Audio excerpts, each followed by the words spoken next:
여러분 안녕하십니까? 경락체험 오늘 13번째 시간입니다. 오늘은 무릎 통증에 관해서 하겠습니다. 사실 이 무릎 아픈 분들이 많고 이 무릎이 사실상 우리 어떤 일상생활의 질에 관련된 문제입니다. 그래서 오늘 좀 해볼 테니까 잘 들어보시기 바랍니다.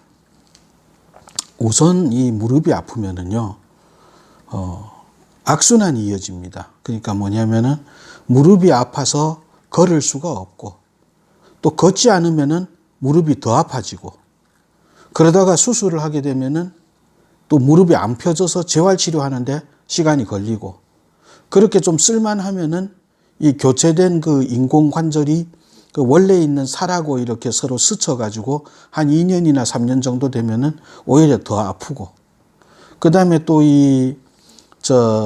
미국 학회 같은 데도 뭐가 있느냐면 무릎 수술을 하면은 생각보다 예후가 안 좋고 특히 그 뇌신경하고의 그 연결고리가 차단이 돼 가지고 회복도 잘 안 되고 걷는데 불편하다는 연구 결과도 있습니다. 그러니까 이 결론은 뭐냐면요. 아무리 아프더라도 걸어야 된다는 거예요. 움직여야 된다는 거예요.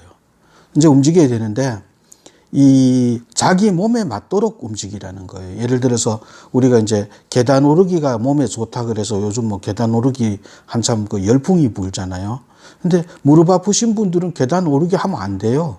그냥 평지 걷고 그렇게 하셔야지. 그러니까 그래서 우리가 그 나이가 들면은 반드시 해야 되는 게 뭐냐면은 건강 수명은 최대한으로 늘리고 장애 수명은 최대한으로 줄여야 돼요. 건강 수명은 뭐냐면은 우리가 그냥 일상생활 하는데 아무런 불편한 게 없는 거예요. 뭐 화장실에 가고 그다음에 옷을 입고 외출을 하고 산책을 하고 이런 불편함이 없어야 돼요. 근데 장애 수명이 되게 되면은 그런 것들이 전부 안 되는 거예요. 그냥 집안에 있어야 되는 거예요. 생각보다 장애 수명으로 인해서 집안에 계시다가 돌아가시는 경우가 여성분들 같은 경우에는 7년, 남성분들 같은 경우에는 14년까지도 돼 있다는 통계가 있습니다. 그러니까 이 강의의 전체적인 요체는 뭐냐면 어떻게든 움직여야 된다는 거예요. 움직여서 건강 수명은 늘리고 장애 수명은 줄여야 된다는 거예요. 그래서 우리가 나이가 들면은 뭐를 해야 되느냐 하면은 남들이 뭐가 좋다 이런 것보다는 내 몸에 맞는 음식, 내 몸에 맞는 운동, 내 몸에 맞는 습관 이걸 해야 돼요. 그래서 나이가 들어서는 이 건강의 목표를 보기 좋은 몸을 만드는 게 아니라 쓰기 편한 몸을 만드는 것이고 약을 가지고 오래 살면서 연명하는 게 아니라 아프지 않고 사는 게 목표인 거예요. 자, 이렇게 이제 오늘 서두를 말씀을 드렸는데요. 시작하기 전에 이런 말씀을 제가 한번 드려볼게요. 이런 말씀을 제가 드리면은 여러분 제가 이제 건방지다고 뭐 말씀하시겠지만은요. 실질적으로 우리 몸에 있는 통증을 잠시 몇 분에서 몇 시간 정도 없애는 거는 그닥 어려운 게 아니에요. 진짜 어려운 건 뭐냐면은 그 통증을 그냥 잠시 없애는 게 아니라 완전히 완화시키거나 최소한 며칠에서 몇 주, 몇 개월 이게 안 아프도록 유지하는 게 어려운 거지. 이 통증 자체를 몇 시간 정도 없애는 건 이거 일도 아니에요. 왜 그러냐면은요. 우리 뇌는요. 1등만 기억해요. 그러니까 제일 아픈 자리 하나만 기억한단 말이에요. 그렇기 때문에 뇌의 관심을 우리 어떤 다른 점으로 옮겨 놓으면은 그러니까 다른 통증이 대두된다든지 다른 부위가 자극받으면 처음에 아프던 거는 일단 2등으로 내려간단 말이에요. 그러면 뇌의 관심만 살짝 바꿔버리면은 그건 아무것도 아니에요. 그럼에도 불구하고 요즘 TV에 이렇게 막 나와서 막 통증 없앤다고 하는 거 보면은 조금은 좀 마음이 아파요. 좀 몇 가지만 한번 해볼까요? 그럼 오늘 무릎 통증이잖아요. 그럼 왼쪽 무릎이 아프다고 가정을 하자고요. 여러분들 그 지난번에 교양경락에서 상병하치 좌병우치 1강에서 바로 나왔죠. 이게 사실 평생 그 경락치료의 대원칙인데 말이에요. 그럼 왼쪽 무릎이니까 여러분들 잘 모르겠으면 그냥 대각선 제일 먼 곳에서 한번 찾아봐요. 무릎 비슷하게 생긴 거. 그러면 우선 딱 눈에 들어오는 데가 어디냐면 오른쪽 팔꿈치 정도 되겠죠. 그죠? 무릎하고 비슷하잖아요. 오른쪽 팔꿈치를 어떤 식으로 자극하면 무릎 안 아파져요. 그러면 내가 지금 이빨이 아파요. 이빨이 아픈데 이거 진통제를 아무리 개보린 먹어도 지금 안 들어요. 치과는 지금 내일 문을 안 열어요. 어떻게든 버텨야 돼요. 그러면은 윗니빨이 아프면은 족삼니, 아랫니빨이 아프면은 합곡을 갖다가 한번 자극을 해보세요. 제가 이런 얘기를 하는 거는 그만큼 우리가 치료 자체가 힘든 게 아니라 그 치료의 효과를 유지하는 것이 힘든다는 것을 여러분들한테 말씀드리고 싶어서 그러는 거예요. 이게 나이가 들수록 더 유지하기가 힘들어져요. 그래서 이 모든 병에 이제 나았다, 더 안 나았다 하는 게 뭐냐면 결국 유지인데 얼마나 오래 되느냐, 얼마나 재발 없이 오래 버틸 수 있느냐 이건데 여기 핵심을 말씀드릴게요. 여기 핵심은요, 외상병이면, 그러니까 외상병이 뭐냐면 우리 근육, 관절, 뼈 이런 데 질환이라면은 무조건 근육을 강화해야 됩니다. 근육을 강화해야 되고 근육 양을 유지해야 돼요. 그리고 내상병이면, 그러니까 우리 오장육부 있죠. 간신비폐 신의 병이라든지, 그 다음 대사증후군, 당뇨, 고혈압, 갑상선, 이런 내상병이면은 그거는 생활 습관을 바꿔야 됩니다. 그러니까 외상병이면은 근육 유지, 강화, 내상병이면은 섭생의 변화. 이것만 알고 있으면 여러분들 명이 될 수 있는 거예요. 명의는 아니지만 최소한 누구한테 욕먹지는 않아요. 자, 그리고요, 이제 우리 무릎에 물 차잖아요. 물 차서 이렇게 주사기로 빼내잖아요.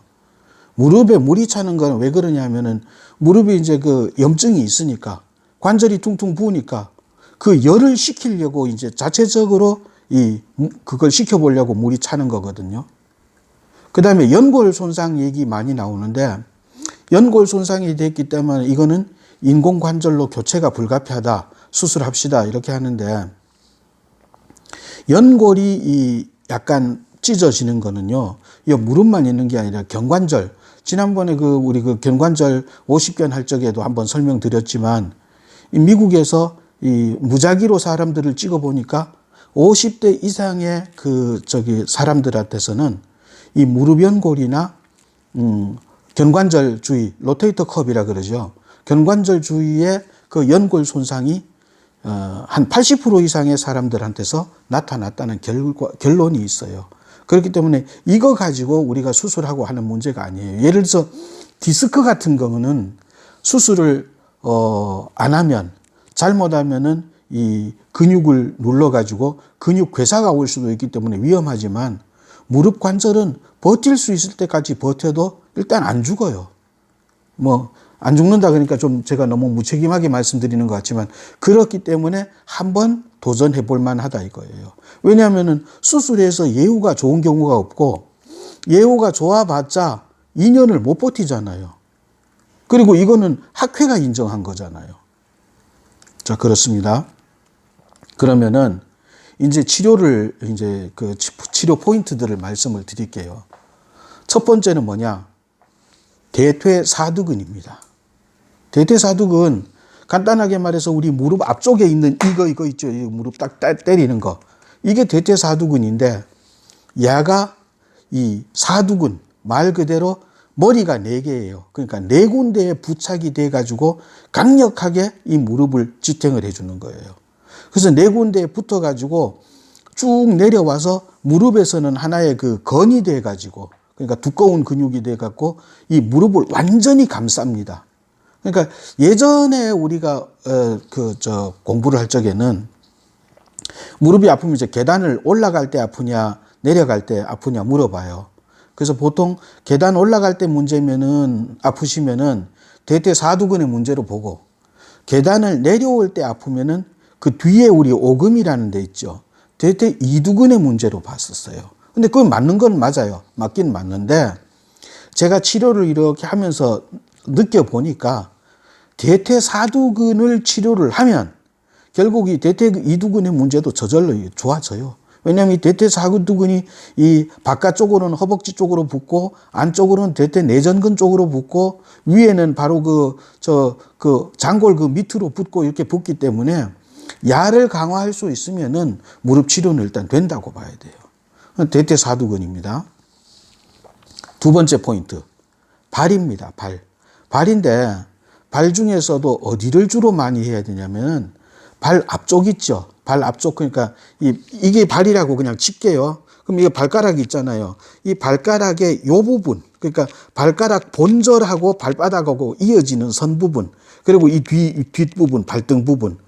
왜 그러냐면은요, 우리가 땅을 딱 디딜 때 어디부터 딛습니까? 뒤꿈치부터 딛잖아요. 뒤꿈치가 땅에 딱 닿고 그 다음에 발가락이 땅을 살짝 긁으면서 이제 앞쪽으로 쫙 나가는데, 무릎이 아픈 분들은 그 발가락의 본절하고 발바닥이 이어지는 요 부분에 엄청난 압력이 가해져요. 그러면 요 부분을 푸는데 이쪽 뒤에, 그러니까 발등 쪽에 여기 족배동맥이 있단 말이에요. 여기서 피가 공급이 되거든요. 그러니까 여기 요런 식으로 풀어주세요. 자, 됐죠? 세 번째, 환측, 내관, 건측, 태충. 그러니까 아픈 쪽에 내관에 놓고 반대쪽에 태충에 놓으라는 거예요. 왼쪽 무릎이 아파. 그러면 왼쪽 내관, 오른쪽 태충에 놓으라는 거예요. 이거는 뭐 어떤 설명보다는요, 이거는 뭐라 그러나, 지금까지 내려왔던 어떤 통설 뭐 그런 겁니다. 네 번째, 가운데 손가락 뒷면입니다. 가운데 손가락을 보면 대부분의 무릎 아프신 분들은 이 가운데 손가락 뒤에서 이렇게 만지면 아픈 데가 느껴져요. 이거를 양쪽 다 해주셔도 되고 그냥 반대쪽 해주시면 됩니다. 그럼 다섯 번째, 유주상에 나타나는 통증.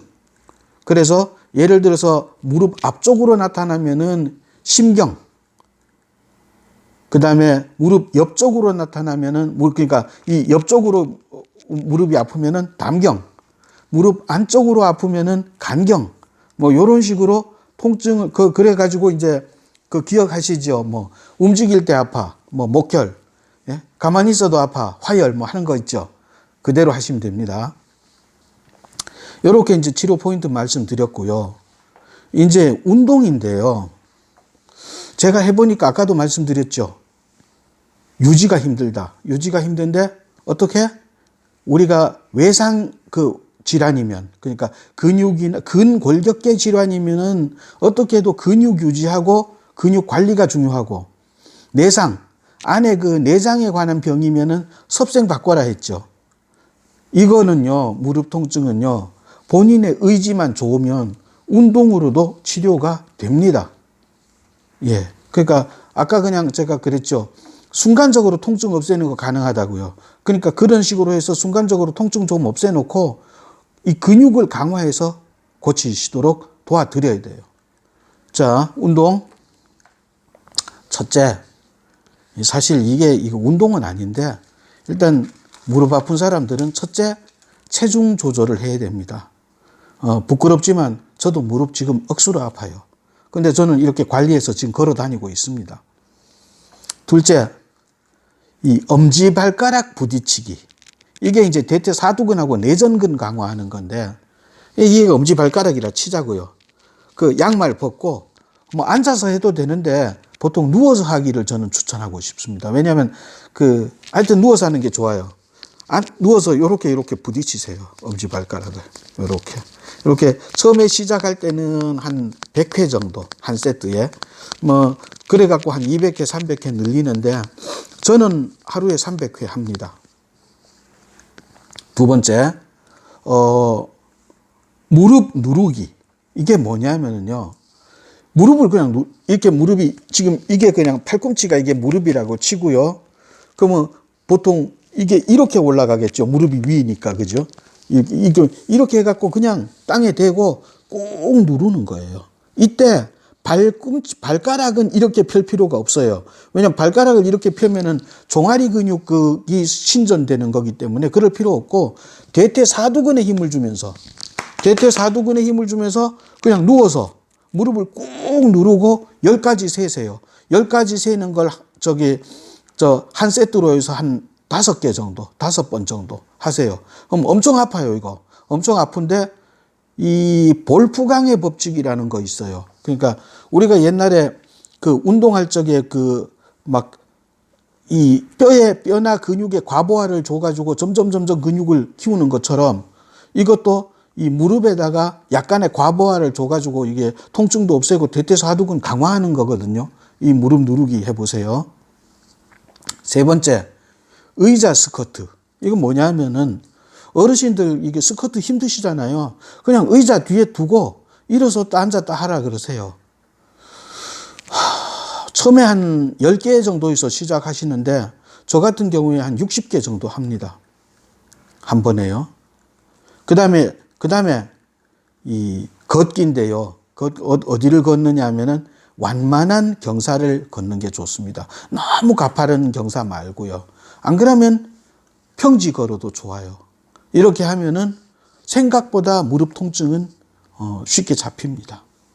다시 말씀드려서 무릎 통증은요, 어떤 약도, 파스도, 어떤 치료도 일시적일 뿐입니다.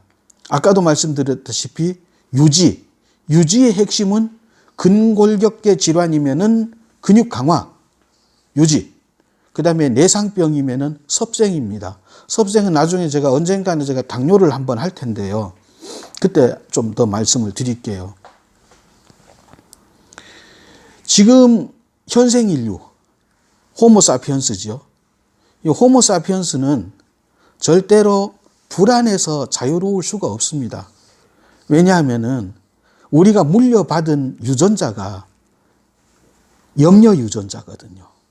그러니까 편안하고 낙천적이고 이런 그 종족들은 전부 맹수한테 잡혀 먹히거나 아니면은 다른 부족한테 공격을 당해서 다 죽었어요. 그러니까 불안 유전자를 물려받은 사람만이 살아남은 거예요. 예를 들어서 혹시 호랑일까 싶어서 도망가지만은 호랑이가 아니고 토끼예요. 그래도 10번 도망가다가 그냥 사는 게 낫지. 괜히 그냥 괜찮겠지 하다가 잡혀 먹는 것보다 낫잖아요. 그러니까 현생 인류에 있어서 이 불안이라는 거는 그냥 유전적인 어떤 태생학적인 어떤 축복일 수도 있고 결함일 수도 있어요. 그런데 지금 같은 경우에는 이것이 너무 과장돼 가지고 공포 마케팅이 너무 도를 지나치는 것 같아요. 보험도 공포 마케팅이죠. 쇼 호스트 닥터도 공포 마케팅이죠. 광고도 공포 마케팅이죠. 우리는 언젠가 죽는데 왜 나는 언제 암이 걸릴까요? 나는 언제 중풍이 걸릴까요? 하면서 몸에도 안 좋은 그런 방사능을 자꾸 찍으러 다니는지 난 잘 모르겠어요. 애기들 저 동요 중에 제가 제일 좋아하는 노래가 뭐냐면 제일 좋아하진 않지만 좋아하는 거 많으니까 그런 거 있잖아요. 즐겁게 춤을 추다가 그대로 멈춰라 하는 거. 나는 우리 인생도 그렇게 막 즐겁게 지내다가 그냥 내 차례가 오면 그냥 조용히 가면 된다고 생각을 해요. 특히 요즘 코로나 오면서 너무 우리가 이 공포 마케팅에 휘둘리는 거 아닌가 싶은 생각이 들어요. 저는 정말로 이게 나중에 죽게 되면은 이 뚱뚱한 몸이랑 이 보이지 않는 눈에서 영혼을 빼내 가지고 저기 은하수로 춤추러 갈 겁니다. 여러분 고맙습니다. 다음 시간에 뵙겠습니다. 건강하십시오.